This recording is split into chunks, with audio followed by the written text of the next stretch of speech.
धीरे-धीरे आपको पता चलेगा। जी। अमिताभ जी, ये कैसी हुकूमत है जो हमसे हमारे त्योहार भी छीन लेती है, हमारे रंग छीन लेती है, हमारा सौहार्द छीन लेती है, परिवार बिखर जाते हैं, समाज बिखर जाता है, दोस्त बिखर जाता है। वो गाना याद आ गया, दोस्त दोस्त ना रहा, प्यार प्यार ना रहा। अपने ही दोस्त आज बात नहीं करते हैं, एक घर के अंदर झगड़े करवा देते हैं। ये कैसी हुकूमत है, ये कैसा दबदबा है? यही नहीं, अ, तो हम तो बड़े प्यार से आपकी फ़िल्मों के अंदर भी त्योहार दिखाते थे। सर वो कहाँ गई प्रेमचंद की ईदगाह कहाँ गई और कहाँ गया उसका चिमटा सर? कहाँ गया हामिद? अब तो कुछ भी नज़र नहीं आता है सर। अब तो सिर्फ़ खलनायक ही खलनायक नज़र आते हैं। इन पिक्चरों में तो कोई ना हीरो है, ना कोई रोमांस है, ना कोई प्रेम है, ना कोई रंग है, कुछ है ही नहीं। ना साहिर है, ना शैलेंद्र है, ना कैफ़ी आज़मी है, ना लक्ष्मीकांत प्यारेलाल है, ना शंकर जयकिशन है, ना बिमल राय है, ना ऋषिकेश मुखर्जी है। कौन है सर यहाँ पर अमिताभ जी? आपकी भाषा में प्रश्न कर रहे हैं। आपकी भाषा में शुक्रिया सवाल। दिनेश जी, आपने आपने सिनेमा पर सारी प्रस्तावना को जो है मोड़ दिया। देखिए, सिनेमा जो है चूँकि मतलब हम लोग बात बहुत गंभीर कर रहे हैं और आपका विषय वाक़ई आज का बहुत गंभीर है और अनिल जी ने अभी जो बात कही है, मतलब वो एक राजनीति जहाँ मतलब मीनू जी से शुरू करके अनिल जी तक जो बात आई है, उसमें ये है कि भई जिस राजनीति में हम खड़े हैं और जो इस समय देश मतलब एक बहुत चर्निंग जिसको हम बोलते हैं अंग्रेज़ी में, चर्निंग वाले दौर में है और चुनाव में उसका क्या नतीजा निकलेगा वो हमको देखने को मिलेगा। लेकिन जो संकेत अनिल जी ने बताए हैं, मुझे कुछ चीज़ें दिख रही हैं, मुझे भी कुछ हद तक मैं कह सकता हूँ कि हाँ, लोगों में बदलाव की आकांक्षा तो है। अब कितना विपक्षी दल उसको कर पाते हैं या नहीं, ये उनके अपने परफ़ॉर्मेंस की भी बात होगी और उनकी अपनी जो प्लानिंग है, जिस तरीके से वो अपने आप को मतलब पेश करते हैं लोगों के सामने, उस पे बहुत कुछ निर्भर करेगा। बहरहाल, जो बात आपने आज उठाई है सत्ता के गुरूर की और अभी आप फ़िल्मों का ज़िक्र कर रहे थे। देखिए ऐसा है कि उम, हुआ क्या है कि हम एक ऐसे स्ट्रेंज समय में आ गए हैं कि जब सिनेमा जो है वो हकीकत की राजनीति को एमुलेट कर रहा है और राजनीति जो है वो सिनेमा के रास्ते पर चल पड़ी है।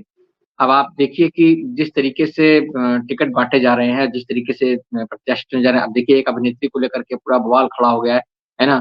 उनके ऊपर टिप्पणी हो गई, टिप्पणी को लेकर के एक पूरा संग्राम से छिड़ गया है और उसमें तमाम तमाम सारे लोग नैतिकता ढूँढ रहे हैं। वे लोग जो है वो नैतिकता ढूँढ रहे हैं जिन्होंने मतलब अतीत में क्या-क्या टिप्पणियाँ नहीं की हैं, किस-किस के बारे में क्या-क्या टिप्पणियाँ नहीं की हैं, तो बीजेपी की तरफ से जो है जो दलीलें दी जा रही हैं, तमाम सारी चीज़ें बहुत हास्यास्पद हैं। गुरूर वाली बात जो आपने कही तो मैं तो अक्सर वो आपके प्रोग्राम में एक बार पहले भी मैंने एक गाना जो है उसका ज़िक्र किया था। राज कपूर की एक फ़िल्म आई थी राम तेरी गंगा मैली, जिसमें हीरो जो है वो गाना गाता है कि अ, मुझको देखोगे जहाँ तक, मुझको पाओगे वहाँ तक, इस ज़मीन से आसमाँ तक मैं ही मैं हूँ। तो यही हमारी आज के हमारे जो राजनीति के हीरो हैं, मैं ही मैं हूँ, मैं ही मैं हूँ, दूसरा कोई नहीं। तो वो जो है ना एको अहम् द्वितीयो नास्ति, इसको संस्कृत में बहुत पहले हमारे विद्वान लोग कह गए, एको अहम् द्वितीयो नास्ति। तो वो स्थिति आ गई है और उस गरूर का जो बात अभी मीनू जी कहकर गईं बड़ी इम्पोर्टेंट बात है।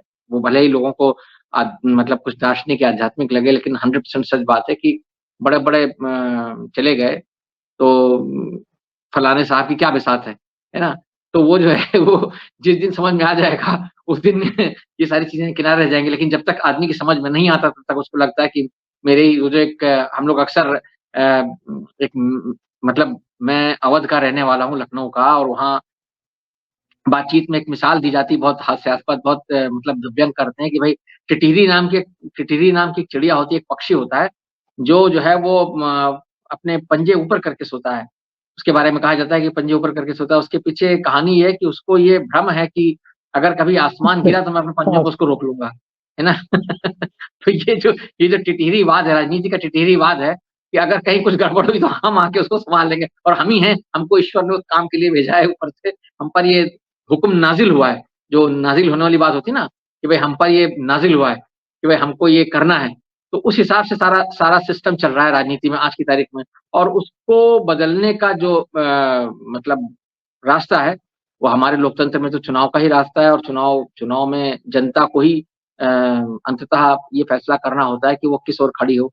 वो लोकतंत्र के पक्ष में खड़ी होगी या तानाशाही के पक्ष में खड़ी होगी क्योंकि जो सारे रास्ते हम देख रहे हैं चाहे इलेक्टोरल बॉन्ड का रास्ता हो या चुनाव आयोग की नियुक्ति का मामला हो या और जितनी भी हरकतें हो रही हैं हाल-फिलहाल में जो कुछ भी हुआ है, वो सारा का सारा एक अधिनायकवादी सोच के तहत कुल मिलाकर के इस तंत्र को ले जाने की तरफ जा रहा है ना?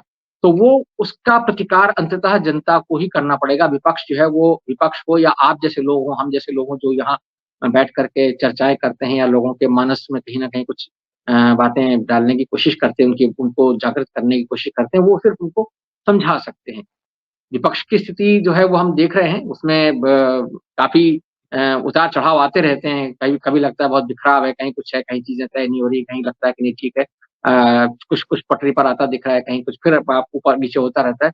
लेकिन कुल मिलाकर के जो है वो ये सरकार जिस तरीके से काम कर रही है, अब आप देखिए कि एक चुने हुए मुख्यमंत्री को आपने एक अपुष्ट आरोप जी, के आधार पर आपने जो है वो कुछ चैट-वैट कोई कहीं किसी गवाह की मिल गई, जो कि वायदा माफ़ गवाह बन गया, है ना?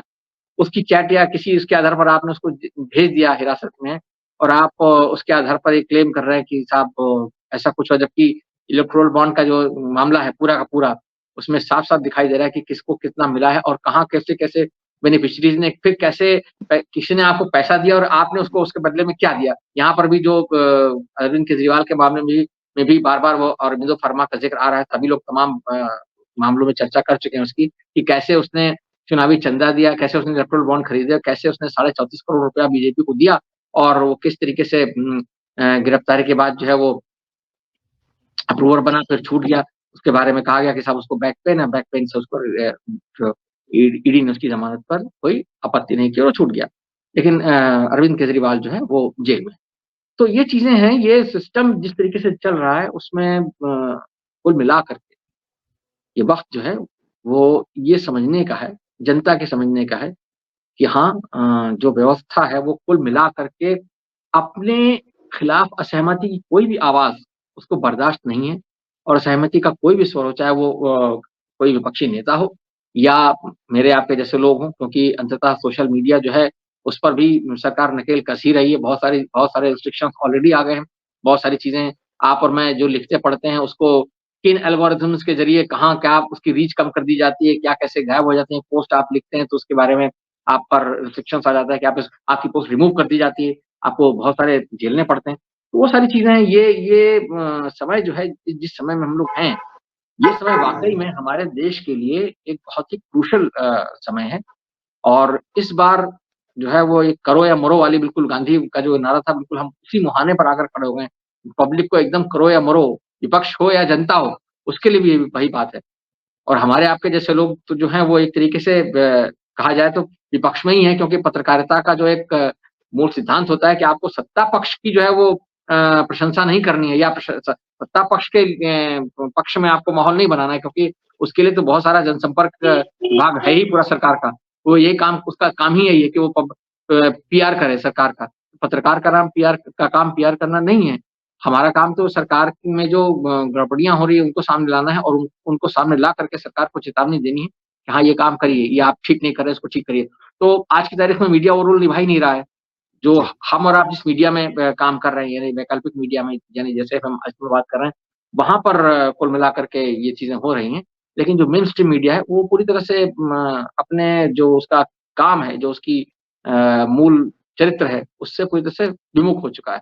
तो वहाँ जी। से उसको चीज़ों को देखने वाली बात है, पब्लिक को ये समझने की बात है कि आप जो कह रहे हैं, अनिल जी जो कह रहे हैं, हेमंत जी जो कहेंगे या अभी ओम सैनी जी ने जो कहा, इमोमी जी ने जो कहा, वो सारी बातें या और हमारे जितने भी मित्र इस तरह की बातें कह रहे हैं, वो सारी की सारी बातें उनमें क्या तत्व है?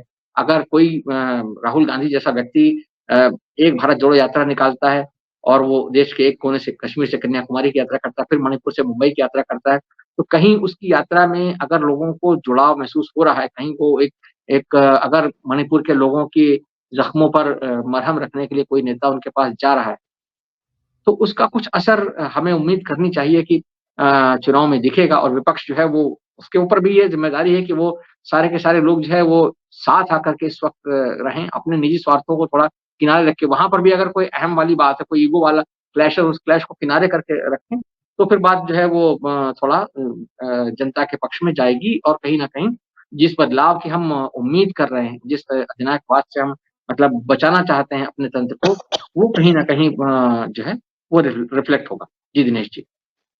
सही कहा आपने।